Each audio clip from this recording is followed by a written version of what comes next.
ನಂದಗೋಪಕುಮಾರ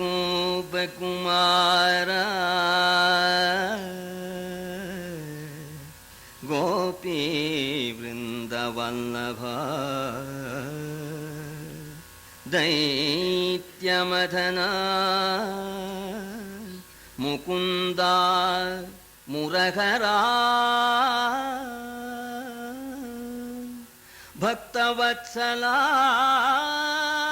ಘನಕೃಪಾ ಜಲಧೇ ನೊಂದೆನೈ ನುಗ್ಗಾರೆನೈ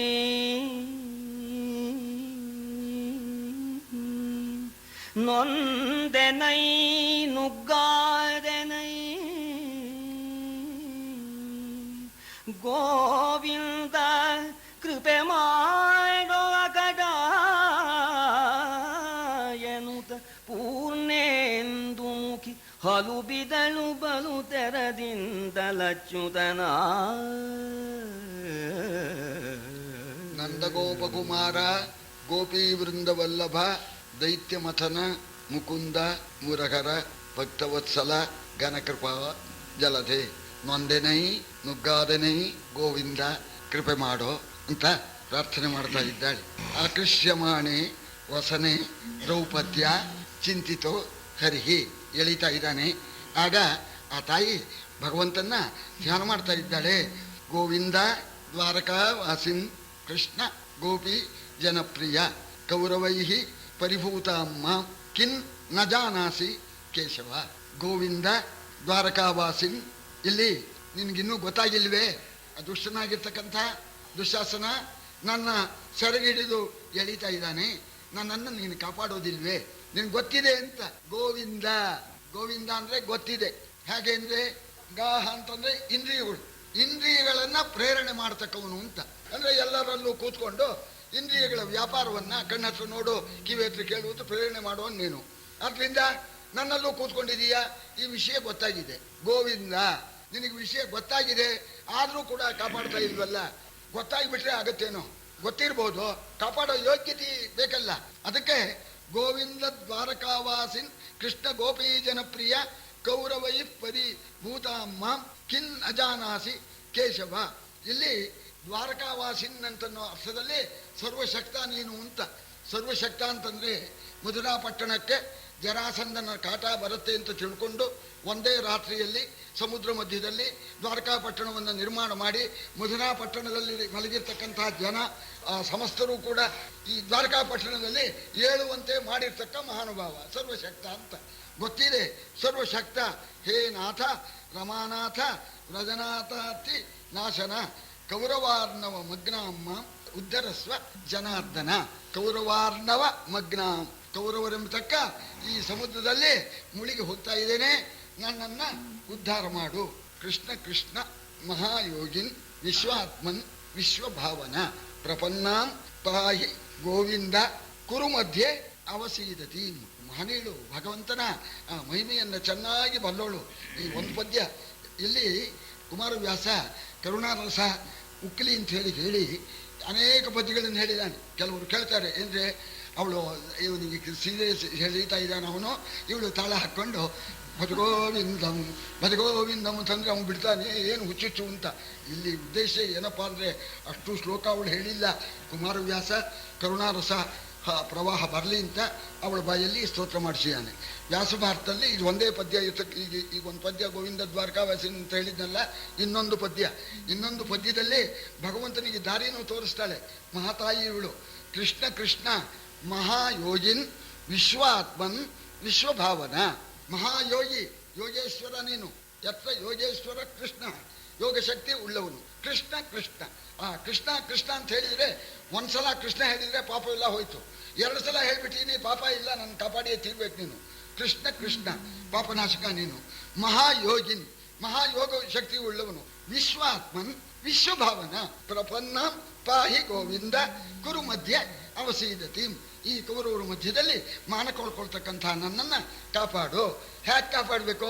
ವಿಶ್ವಾತ್ಮನ್ ವಿಶ್ವಭಾವನ. ಮಹಾತಾಯಿ ವಿಶ್ವಾತ್ಮನ್ ವಿಶ್ವಕ್ಕೆ ಬ್ರಹ್ಮಾಂಡಕ್ಕೆ ಸಮಸ್ತ ಜೀವರಾಶಿಗೆ ಅನುರೇಣು ತೃಣಕಾಷ್ಟ ಪರಿಪೂರ್ಣ ವಸ್ತುವಾಗಿ ಎಲ್ಲರಲ್ಲೂ ಸೇರ್ಕೊಂಡಿರ್ತಕ್ಕಂತಹ ನೀನು ವಿಶ್ವಾತ್ಮಕ ಆ ದುಶ್ಯಾಸನ ಹೃದಯದಲ್ಲೂ ಕೂತಿದೀಯ. ಅವನಿಗೆ ಪ್ರೇರಣೆ ಮಾಡಿದ್ರು ಸಾಕು. ನೀನೇನು ಅಲ್ಲಿಂದ ಅಲ್ಲಿ ದ್ವಾರಕಾಪುಟದಿಂದ ಬರಬೇಕು, ನನ್ನ ಉದ್ಧಾರ ಮಾಡಬೇಕಾಗಿಲ್ಲ. ಇದ್ದ ಕಡೆಯಿಂದ ಇದ್ದೇನೆ, ಇಲ್ಲೂ ಇದೆಯಾ ಅಲ್ಲೂ ಇದೆಯಾ. ವಿಶ್ವಾತ್ಮಕ ಆ ದುಶ್ಯಾಸನಿಗೆ ಪ್ರೇರಣೆ ಮಾಡಿದ್ರು ಸಾಕು. ಛೇ, ಎಂಥ ಅನ್ಯಾಯ ಕೆಲಸ ಮಾಡ್ತಾ ಇದ್ದೇನೆ. ಅತ್ತಿಗೆ ಇವಳು ಮನ ಕಳೆಯೋದೆ, ಅಮ್ಮ ತಪ್ಪಾಯ್ತು ಅಂತ ಅವನು ಬಿಟ್ಟರು, ನನ್ನ ಮನವು ಬಿಟ್ಟರು. ಹಾಗಾರು ಮಾಡು. ನೀನು ಪ್ರೇರಣೆ ಮಾಡಿದ್ರೆ ಹೂಂತಾನವ ಕೂಡಲೇನೆ ಅತ್ತಿಗೆ ತಪ್ಪಾಯ್ತು ಅಂತ ಕಾಲು ಹಿಡ್ಕೊಂಡ್ಬಿಡ್ತಾನೆ. ನನ್ನ ಮನ ಉಳೀತು. ನಿನಗೆ ಆ ಅಯೋಗ್ಯನಿಗೆ ಒಳ್ಳೆ ಬುದ್ಧಿ ಕೊಡೋಕೆ ಇಷ್ಟ ಇಲ್ಲದೆ ಇದ್ರೆ ಅದಕ್ಕೂ ಇನ್ನೊಂದು ದಾರಿ ಇದೆ. ವಿಶ್ವಭಾವನ ಇಚ್ಛಾ ಮಾತ್ರದಿಂದ ಕೋಟಿ ಕೋಟಿ ಬ್ರಹ್ಮಾಂಡಗಳನ್ನು ಸೃಷ್ಟಿ ಮಾಡತಕ್ಕ ಪರಮಾತ್ಮ ನಾನು ಒಂದು ಹುಟ್ಟ ಸೀರೆ, ಅನಂತ ಸೀರೆ ಆಗಲಿ, ಅಕ್ಷಯ ಸೀರೆ ಆಗಲಿ ಇದ್ದೇಳಿ ವರ ಕೊಡೋ ಭಗವಂತ ವಿಶ್ವಭಾವನ ಬ್ರಹ್ಮಾಂಡ ಕೋಟಿ ಸೃಷ್ಟಿ ಮಾಡೋನೆ ಕೃಷ್ಣ. ಸೀರೆ ಬೆಳೀಲಿ ಕೊಡೋ ವರನ ಅಂತ ಈ ರೀತಿಯಾಗಿ ಕೇಳಿಬಿಟ್ಲು. ಭಗವಂತನಿಗೆ ಗೊತ್ತಾಯ್ತು ದ್ವಾರಕಾಪಟ್ಟಣದಲ್ಲಿ ಇದ್ದ ಭಗವಂತ. ಇತ್ತ ದ್ವಾರಾವತಿಯೊಳಗೆ ದೇವೋತ್ತಮನು ಭಕುತರಿಗೆ ತನ್ನನು ತೆತ್ತು ಬದುಕುವೆನೆಂಬ ಪರಮ ವ್ರತದ ನಿಷ್ಠೆಯನು ಚಿತ್ತದಲ್ಲಿ ನೆಲೆಗೊಳಿಸಿ ರುಕ್ಮಿಣಿ ಸತ್ಯಭಾಮೆಯರೊಳು ಸಮೇಳದ ನೆತ್ತ ಸಾರಿಯ ಹರಕಿ ಹಾಸಂಗಿಯನು ದಾಳಿಸುತ್ತ ಭಕ್ತರನ್ನ ಕಾಪಾಡೋದಕ್ಕೋಸ್ಕರ ಕೃಷ್ಣನಾಗಿ ಅವತಾರ ಮಾಡಿರ್ತಕ್ಕ ಪರಮಾತ್ಮ ಪಾಂಡವರು ಧರ್ಮರಾಜ ಜೂಜಾಡೋದಕ್ಕೆ ಪ್ರಾರಂಭ ಕಾಲದಲ್ಲೇನೆ ತಾನು ಅಲ್ಲೇ ಒಂದು ಜೂಜಿನ ಆಟಕ್ಕೆ ಪ್ರಾರಂಭ ಮಾಡಿ ರುಕ್ಮಿಣಿ ಒಂದು ಕಡೆ, ಸತ್ಯಭಾಮ ಒಂದು ಕಡೆ, ಪಟ್ಟದ ರಾಣಿ ಒಂದು ಕಡೆ, ಪ್ರೇಮದ ರಾಣಿ ಒಂದು ಕಡೆ, ಪಗಡೆ ಆಡೋಣ ಇವತ್ತು ಖುಷಿಯಾಗಿದೆ ಅಂತ ಕೂರಿಸ್ಕೊಂಡ, ದಾಳ ತಗೊಂಡ ಆಡ್ತಾ ಇದ್ದಾನೆ. ಆಡಿ ಆಡಿ ಅಂತ ಅವಳು ಅಂತ ಇದ್ದಾರೆ, ಇವನು ಆಡ್ತಾ ಇದ್ದಾನೆ. ಹೀಗೆ ಆಡ್ತಾ ಆಡ್ತಾ ಇದ್ದಾಗ ಸರಿ ಅಲ್ಲಿಂದ ದ್ರೌಪದಿ ಪ್ರಾರ್ಥನೆ, ಕೃಷ್ಣ ಮಹಾಯೋಗಿನ್ ವಿಶ್ವಾತ್ಮನ್ ವಿಶ್ವಭಾವನ ಅಂತ ಕೇಳಿಸ್ತು. ಕೇಳಿದನು ಮುರವೈರಿ ತನ್ನಯ ಮೇಳದೈವರ ಸತಿಯ ಹುಯ್ಯಲನು. ಕೇಳಿದನು ಮುರವೈರಿ ತನ್ನಯ ಮೇಳದೈವರ ಸತಿಯ ಹುಯ್ಯಲನು. ಆಳಿನೊಂದಪಮಾನವಾಳ್ದಂಗೆಂಬ ನುಡಿಯಿಂದ ಕೋಳು ಹೋದುವೆ ಪಾಂಡು ಪುತ್ರರ ಬಾಳುವೆಗಳು. ಕೋಳು ಹೋದುವೆ ಪಾಂಡು ಪುತ್ರರ ಬಾಳುವೆಗಳು. ಅಗಡಾಯನುತ ಲಕ್ಷ್ಮೀ ಲೋಲ ಚಿಂತಿಸಿ ನುಡಿದ ರುಕ್ಮಿಣಿ ದೇವಿಗೆ ಗದನ. ತನ್ನ ಮೇಳದ ಐವರು ಸತಿ, ತನ್ನ ಭಕ್ತರ ಮಮ ಪ್ರಾಣಾಹಿ ಪಾಂಡವಾಹ ಅಂತ ಹೇಳತಕ್ಕಂಥ ಪಾಂಡವರ ಆ ಸಾಧ್ವಿ ಸತಿ ಪತಿವ್ರತೆ, ಅವಳಿಗೆ ಗೋಳುಂಟಾಗಿದೆ. ಧರ್ಮರಾಜ ಸರ್ವವನ್ನು ಕಳ್ಕೊಂಡ, ಪಾಂಡವರ ಸಮಸ್ತ ಐಶ್ವರ್ಯವು ಕೋಳು ಹೋಯ್ತು ಅಂತ, ಸೂರೆ ಆಯ್ತು ಅಂತ, ಸೂರೆ ಹೋಯ್ತು ಅಂತ. ಆಸ್ತಿ ಹೋಗಿದ್ದಿರ್ಲಿ, ಈಗ ನಮ್ಮ ಆ ಮೇಳದವರ ಪತ್ನಿಗೆ ಮಾನ ಕಳೀತಾ ಇದ್ದಾನೆ. ಈಗ ಏನು ಮಾಡಲಿ ಅಂತ ಹೇಳಿ ಆಗ ಪರಮಾತ್ಮನಿಗೆ ಕೇಳಿಸಿದ ಕೂಡಲೇನೆ ಅದು ಹೇಳಿದ್ನಲ್ಲ ವಿಶ್ವಭಾವನಾ ಅಂತ, ಇದು ಸುಲಭ ಅಂತ ಹೇಳಿ ಏನು ಮಾಡಿದ ಪರಮಾತ್ಮ, ಆ ದ್ರೌಪದಿ ವಿಶ್ವಭಾವನಾ ನೀನು ಈ ರೀತಿ ಸೀರೆ ಬೆಳೆಯೋ ಹಾಗೆ ನೀನು ಮಾಡಿದ್ರೆ ಮಾನ ಉಳಿಯುತ್ತೆ ಅಂತ ನೋಡ ಅಕ್ಷಯ ಅಂತ ದಾಳ ಹಾಕಿಬಿಟ್ಟ. ಅವರು ನೋಡಿದ್ರು, ರುಕ್ಮಿಣಿ ಸಚಿವಾಮಿ ನೋಡ್ತಾಳೆ, ಒಬ್ಬೊಬ್ಬರ ಮುಖ ಅಕ್ಷಯ ಇಲ್ಲ. ಈ ದಾಳದಲ್ಲಿ ಇರೋದು 1, 3, ಆಮೇಲೆ 4, 6 ಇದೆ. ಈ ಅಕ್ಷಯವಾಗಲಿ ಏನ್ರಿ ಇದು ಅಕ್ಷಯವಾಗಲಿ ಅಂತ. ಈಗ ಅದೇ ಬೇಕು. ಏನದೇ ಬೇಕು? ಕ್ರೂರ ದುರ್ಯೋಧನನು ನೃಪದ ಕುಮಾರಿ ಪಾಂಚಾಲೆಯನು ಸಭೆಯಲಿ ಸೀರೆಯನು ಸುಲಿಯಲ್ಕೆ ಕಾಯೈ ಕೃಷ್ಣ ಕಾಯೈ ಕೃಷ್ಣ ಎಂದೆನುತ ನಾರಿಯೊರನುತ್ತಿಗನು. ಉಟ್ಟ ಸೀರೆ ಸೆಳೆಯಲು ಬಳಿಕ ಲಕ್ಷಯ ಸೀರೆಯಾಗಲಿ. ಉಟ್ಟ ಸೀರೆ ಸೆಳೆಯಲು ಬಳಿಕ ಲಕ್ಷಯ ಸೀರೆಯಾಗಲಿ ಎಂದ ಗದುಗಿನ ವೀರನಾರಾಯಣ.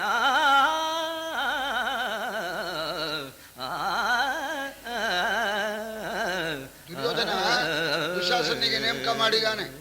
ದ್ರೌಪದಿ ಸೀರೆನ ಸುಲಿದು ಬಿಡು ಅಂತ ಅಣ್ಣನ ಮಾತು ಕೇಳಿ ತಮ್ಮನಾದ ದುಶ್ಯಾಸನ ಸೀರೆ ಸುಲಿತಾ ಇದ್ದಾನೆ. ಅದಕ್ಕೆ ಮಾನಕ್ಕೆ ಬೆದರಿಕೊಂಡು ಆ ನಮ್ಮ ಸಾಧ್ವಿ, ನಮ್ಮ ತಂಗಿ, ಪಾಂಡವರ ರಾಣಿ ಕೃಷ್ಣ ಮಾನ ಹೋಗುತ್ತೆ ಅಂತ ಕೇಳ್ತಾ ಇದ್ದಾಳೆ.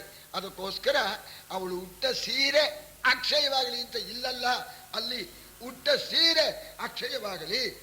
ನಿಯತಮತಿ ಚಿತ್ತ ವಿಸುಜನ ಮೇ ಜಯ ಮಹೀಪದಿ ದೇವತಾ ಭಕ್ತಿಯಲರೇನಾಶ್ಚರ್ಯವೋ ಶಿವ ಶಿವ ಮಹಾದೇವ ಜಯ ಜಯಂದುದು ನಿಖಿಲ ಜನ ಜಯ ಜಯ ಎಂದುದು ನಿಖಿಲ ಜನ ಝಾಡಿಯಲಿ ಝೋಂಪಿಸಿ ಸೆಳೆವ ಸೀರೆಗೆ ಲಯವ ಕಾಣೆನು ಕರುಣವೆಂತುದು ದೇವಕೀ ಸುತನ.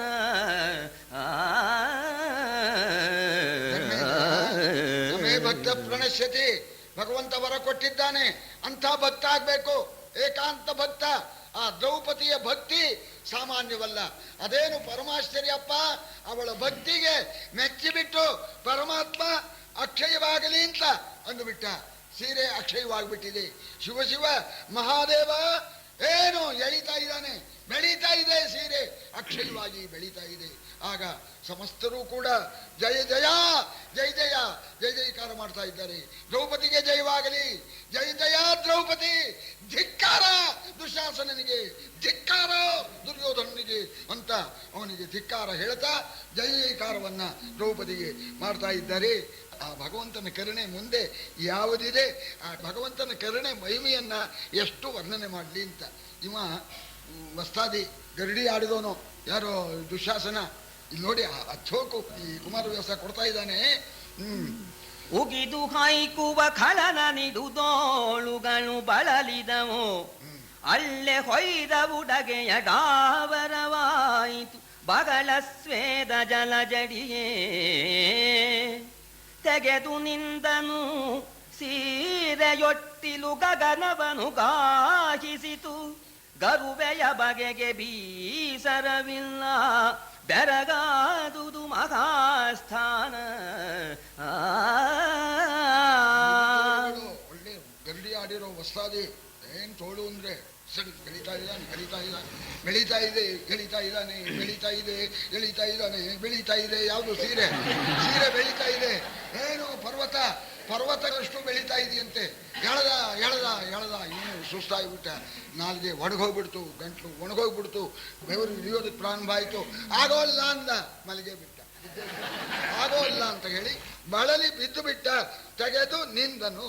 ಆ ಸೀರೆ ಆ ರಾಶಿ ಪರ್ವತಾಕಾರವಾಗಿ ಇದೆಯಂತೆ. ಗರುವೆಯ ಬಗೆಗೆ ಬೀಸರವಿಲ್ಲ. ಭಗವಂತನ ಕರುಣೆ. ಗರುವೆ, ಗರುವೆ ಅಂದ್ರೆ ಬಹಳ ಗೌರವಸ್ಥಳು, ಸಾಧ್ವಿ, ಪತಿವ್ರತಾ ಶಿರೋಮಣಿ. ಅವಳ ಇಷ್ಟಾರ್ಥ, ಅವಳ ಇಷ್ಟಾರ್ಥಕ್ಕೆ ನಾಶ ಬರುತ್ತೆ ಅಂತ ಪರಮ ಭಕ್ತಳಾದ ಆ ದ್ರೌಪದಿ ಇಷ್ಟಾರ್ಥಕ್ಕೆ ಭಂಗ ಬರುತ್ತೆ. ಸೀರೆಯನ್ನು ಬೆಳೆಸಿಯೇ ಮಾನ ಕಾಪಾಡ್ದ ಅಂತ ಅವಳು ಆ ದಾರಿಯನ್ನು ತೋರಿಸಿಕೊಟ್ಲಲ್ಲ. ಅವಳ ಇಷ್ಟಾರ್ಥಕ್ಕೆ ಎಂದಿಗೂ ಭಂಗ ಬರೋದಿಲ್ಲ ಅಂತ ಹೇಳಿ ಸರಿ ದೇವತೆಗಳೆಲ್ಲ ಕೊಂಡಾಡ್ತಾ ಇದ್ದಾರೆ. ಬೆರಗಾದುದು ಮಹಾಸ್ಥಾನ. ದಿಗ್ಭ್ರಮೆ ಹಿಡಿದು ಬಿಡ್ತಂತೆ ಆ ಸೀರೆ ಪರ್ವತಾಕಾರವಾಗಿ ಬೆಳೆದದ್ದನ್ನು ನೋಡಿ. ಹಾ ಮಹಾಸತಿ ಶಿವ ಶಿವ, ಹಾ ಮಹಾಸತಿ ಶಿವ ಶಿವ, ಲಜ್ಜಾ ಮಹೋದಧಿ ಬತ್ತುವುದೇ ನಿರ್ನಾಮರೇ ಕುಂತಿ ಸುತರು ಪಚ್ಚರೆ ಪರಾಭವಗೆ.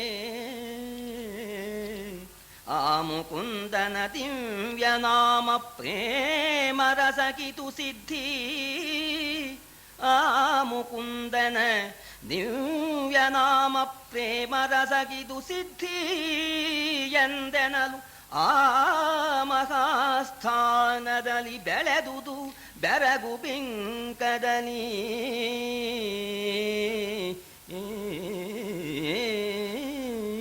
ಶಿವಶಿವ ಮಹಾಸಾಧ್ವಿಯರು. ಸಾಧ್ವಿಯ ಇಷ್ಟಾರ್ಥ ಎಂದಿಗೂ ಕೂಡ ಭಂಗವಾಗೋದಿಲ್ಲ. ಸಾಧ್ವಿಯ ಮಾನಕ್ಕೆ ಎಂದೂ ಕೂಡ ಚ್ಯುತಿ ಬರೋದಿಲ್ಲ. ಲಜ್ಜಾ ಮಹೋದಧಿ ಬತ್ತುವುದೇ ಅಂತ ಲಜ್ಜೆ ಎಂಬತಕ್ಕ ಸಮುದ್ರ ಬತ್ತೋದುಂಟೆ ಆ ಪರಮಾತ್ಮನ ಕಾರುಣ್ಯದಿಂದ ಅಂತ. ಪಾಂಡವರು ಕುಂತಿ ಸುತರು ನಿರ್ನಾಮರೆ ಅಂತ ಎಂತ ಮಾತು ಹೇಳಿದ್ದಾನೆ. ಏನು ಹೆಸರಿಲ್ಲದೆ ಇದ್ದವರೇ, ಯಾರು ಕೇಳದೆ ಇದ್ದವರು, ಉಪಯೋಗದ ಇದ್ದವರೇ ಪಾಂಡವರು, ಪರಮಾತ್ಮನ ಪರಮ ಭಕ್ತರು. ಅವರನ್ನು ನಿರ್ನಾಮ ಮಾಡೋಕೆ ಯಾರಿಂದಾದರೂ ಸಾಧ್ಯ ಇದೆಯೇ? ನಿಜವಾಗೂ ಆ ಮುಕುಂದನ ಮುಕ್ತಿದಾಯಕ ನಮ್ಮ ಪುರಂದರ ವಿಠಲ ಅವನ ದಿವ್ಯನಾಮವನ್ನ ಪ್ರೇಮದಿಂದ ಯಾರು ಭಜಿಸ್ತಾರೋ ಅವರಿಗೆ ಇಷ್ಟಾರ್ಥ ಸಿದ್ಧಿ ಆಗತ್ತೆ ಅನ್ನೋದಕ್ಕೆ ಇದೇ ನಿದರ್ಶನ ಅಂತ ಹೇಳಿ ಸಭೆಯವರೆಲ್ಲರೂ ಕೂಡ ಆಶ್ಚರ್ಯಪಟ್ಟಿದ್ದಾರೆ. ಅಗಗ ದೈವ ಪ್ರೇಮ ವಿದಲ, ಅಗಗ ದೈವ ಪ್ರೇಮ ವಿದಲ ಮಹಿಳೆಯಲಿ ಮಾನವರ ಕೃತಿಗೆಲಬಹುದು ಗರುವೆಯಗಾಗಿಸಿತು ಗೋವಿಂದನ ವಿಧಾನ, ಗರುವೆಯಗಾಗಿಸಿತು ಗೋವಿಂದನ ವಿಧಾನ. ಅಹಿತವಹ ಕುರು ರಾಜಕುಲ ಘನ ಗಗನ ಭೀಮ ಧನಂಜಯಾಜ್ಯರ ವಿಹರಣದಲ್ಲಿ ವಿನಾಶವಗುದೆಂದುದು ಬುಧಸ್ತೋಮ. ದೈವ ಪ್ರೇಮ ಇರ್ತಕ್ಕ ಸಾಧ್ವಿಮಣಿಯಲ್ಲಿ ಮನುಷ್ಯನ ಕೈವಾಡ, ಮನುಷ್ಯನ ಕೃತಕ ನಡೆಯೋದುಂಟೆ ಅಂತ. ನಿಜವಾಗೂ ಆ ಗೋವಿಂದನ ನಾಮ ಆ ದ್ರೌಪದಿಯ ಮಾನವನ್ನ ಸಂರಕ್ಷಣೆ ಮಾಡಿತು. ಇನ್ನು ಮುಂದೆ ಅದು ನಡೆಯುತ್ತೆ. ಅಹಿತರಾದ ಶತ್ರುಗಳಾದ ಕೌರವರೆಂಬತಕ್ಕಂಥ ಆ ಕಾಡನ್ನ ಭೀಮಾರ್ಜುನರು ಮುಂದೆ ಕಡಿದು ಹಾಕ್ತಾರೆ. ಕೌರವರೆಂಬತಕ್ಕ ಕಾಡು ನಿರ್ನಾಮವಾಗತ್ತೆ ಅಂತ ಹೇಳಿ ಅಲ್ಲಿರ್ತಕ್ಕಂಥ ಬುಧಸ್ತೋಮ ಜ್ಞಾನಿಗಳು ಹೇಳಿದ್ರಂತೆ ಮುಂದೆ ಕೌರವರ ನಾಶವಾಗತ್ತೆ ಅಂತ. ಯಾವಾಗ ದ್ರೌಪದಿಗೆ ಅಕ್ಷಯ ವಸ್ತ್ರ ಒದಗಿ ಅವಳ ಮಾನ ಸಂರಕ್ಷಣೆ ಆಯಿತೋ ಈ ಭೀಷ್ಮಾದಿಗಳಿಗೆ ತುಂಬಾ ಸಂತೋಷವಾಯಿತು ಅಂತ ಅನ್ನೋದನ್ನ ಕವಿ ಒಳ್ಳೆ ಸ್ವಾರಸ್ಯವಾಗಿ ವರ್ಣನೆ ಮಾಡ್ತಾನೆ. ಮೊದಲು ಹೇಗಿತ್ತು ಅಂದ್ರೆ, ಅಯ್ಯೋ ಇಂಥ ಸ್ಥಿತಿ ಬಂದ್ಬಿಡ್ತಲ್ಲ, ಇದನ್ನು ತಡೆಯೋಕ್ಕಾಗೋಲ್ಲಲ್ಲ ಅಂತ ಕಣ್ಣಲ್ಲಿ ನೀರು ತುಂಬಿಕೊಂಡು ಮುಖ ತಿರುಗಿಸ್ಕೊಂಡ್ಬಿಟ್ರು, ಸಂಕಟಪಟ್ರು ಅಂತ ಹಿಂದೇಳಿದ್ರು. ಯಾವಾಗ ಅಕ್ಷಯ ವಸ್ತ್ರ ಅಲ್ಲಿ ಉದ್ಭವವಾಯ್ತೋ ಆಗ ಟ್ರಾನ್ಸ್ಫರ್ ಸೀನರಿ ಅಂತ ಹೇಳ್ತಾರಲ್ಲ. ಬೆಗಡಿನಲ್ಲಿ ಮುದ ಖೇದ, ಬೆಗಡಿನಲ್ಲಿ ಮುದ ಖೇದ ನಯನಾಂಬುಗಳೊಳಾನಂದಾಶ್ರು ಶೋಕದ ಬಗೆಯೊಳುಬ್ಬಿದ ನಗೆಯಲ ಸ್ವೇದದಲ್ಲಿ ರೋಮಾಂಚ ದುಗುಡದಲ್ಲಿ ಪರಿತೋಷ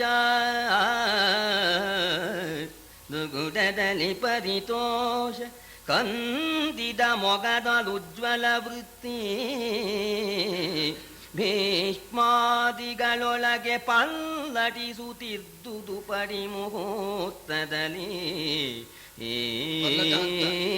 ತಣಕ್ ಮುಣಕ ಅಂತಾರಲ್ಲ, ತಣಕ್ ಮುಣಕ ಅಂತ ಹೇಳ್ತಾರೆ.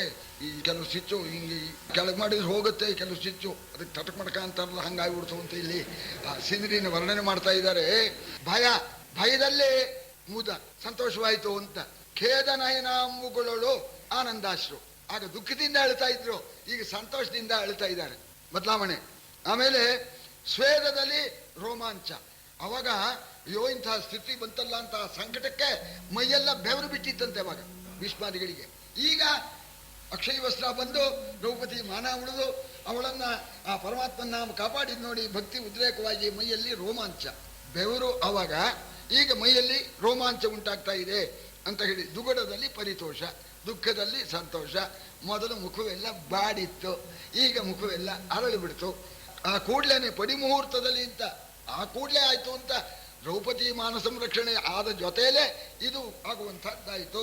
ನೆನೆದೆ ನೀನನುಚಿತವನು, ನೆನೆದೆ ನೀನನುಚಿತವನು ಈ ಹೊತ್ತಿನಲ್ಲಿ ಧ್ರುವರಾತ್ಮಜಯ ದೈವದ ನೆನಹಿನಲಿ ದೂರಡಗಿತು ಅರೆ ಬೆಳೆ ಸಾಧುದ ಬಗೀರ್ತಿ. ವನಿತೆಯನು ಬಿಡು, ವನಿತೆಯನು ಬಿಡು, ಪಾಂಡು ನೃಪನಂದನರ ನೀನೊಲಿದಂತೆ ಮಾಡುವುದು ಅನುನಯವು ನಿನಗೆಂದು ನುಡಿದನು ವಿದುರ ಕುರುಬದಿಗೆ. ಮಾತು ಹೇಳ್ತಾ ಇದ್ದಾನೆ. ನೋಡು ದುರ್ಯೋಧನ, ನೀನು ದ್ರೌಪದಿಗೆ ಅನುಚಿತವನ್ನ ಯೋಚನೆ ಮಾಡಿಬಿಟ್ಟಿದ್ದೆ. ಅಂಥ ಕೆಲಸ ಯಾರೂ ಮಾಡಬಾರ್ದು, ಅಂತ ಹೀನಾಯಿ ಕೆಲಸ ಮಾಡಬೇಕು ಅಂತ ತಮ್ಮನಿಗೆ ಪ್ರೇರಣೆ ಮಾಡಿಬಿಟ್ಟಿದ್ದೆ. ಅವನು ಆ ಕೆಲಸ ಮಾಡೋಕೆ ಪ್ರಾರಂಭ ಮಾಡಿಬಿಟ್ಟಿದ್ದ. ಪುಣ್ಯ ಆ ದ್ರೌಪದಿ ಧ್ಯಾನ ಮಾಡಿದ್ಲು, ಆ ಭಗವಂತನ ಮಹಿಮೆಯಿಂದ ಆ ಕೆಲಸ ನಡೀಲಿಲ್ಲ. ಅದು ನಡೀಲೇಬಾರ್ದು, ನಡೀಲಿಲ್ಲ. ದೈವಯೋಗ ಅರ್ಧಕ್ಕೆ ನಿಂತು ಹೋಯ್ತು. ಅದರಿಂದ ನೋಡು, ಪಾಂಡವರು ಉಂಟು, ನೀನುಂಟು, ಹೆಣ್ಣಿನ ತಂಟಿಗೆ ಹೋಗಬೇಡ. ಅವಳು ಮಹಾಸಾಧ್ವಿ, ಇದೇ ನಿದರ್ಶನವೂ ಆಗಿದೆ, ಮರ್ಯಾದೆನೂ ಉಳಿದಿದೆ. ಹೋಗ್ಬಿಡೋದು. ಅಪಮಾನ ಏನಾರು ಆಗಿದ್ರೆ ನಾವೆಲ್ಲ ಸತ್ತಾಗೇನೆ. ಎಲ್ಲರೂ ಮರ್ಯಾದೆನೂ ಉಳಿದ ಆ ತಾಯಿಯಿಂದ ನಮ್ಮ ಮಾನ ಎಲ್ಲ ಉಳಿತು. ಸದ್ಯ ಈ ಹೀನಾಯಿ ಕೆಲಸ ಅರ್ಧಕ್ಕೆ ನಿಲ್ತು. ಭಗವಂತನ ದಯ. ನೋಡು, ಗಂಡಸರು, ನೀವು ಗಂಡಸರು, ಅವರು ಗಂಡಸರು, ನೀವು ಉಂಟು, ಖೋಡ ಉಂಟು, ಮೈದಾನ ಉಂಟು. ದ್ರೌಪದಿ ತಂಟಿಗೆ ಬರಬೇಡ, ದ್ರೌಪದಿ ತಂಟಿಗೆ ಮಾತ್ರ ಬರಬೇಡ. ಪಾಂಡವರುಂಟು, ನೀನುಂಟು, ಏನ್ ಬೇಕಾರೋ ಅವ್ರ ಮೇಲೆ ಅಧಿಕಾರ ಚಲಾಯಿಸು. ದೈವವಿ ದ್ರೌಪದಿಗೆ ಸೀರೆಯ ನೀಬುದಲ್ಲದೆ ಬಿಡಿಸಲಾಗುವುದೇ. ದೈವವಿ ದ್ರೌಪದಿಗೆ ಸೀರೆಯ ನೀಬುದಲ್ಲದೆ ಬಿಡಿಸಲಾಗುವುದೇ. ದೈವ ತೊತ್ತಿರ ಹುರುಡು ಕೆಲಸದ ಹಿಂಡುಗೂಟದಲ್ಲಿ ದೈವವಿವಳಿಗೆ ತಾನಲೇ ತಂದೈವರಿಕ್ಕಿದ ಮಾತು ರಿಪುಗಳ ಮೈ ಬಲಿಯ ನುಡಿಗಾರ ನೀ ಸಾರೆಂದ.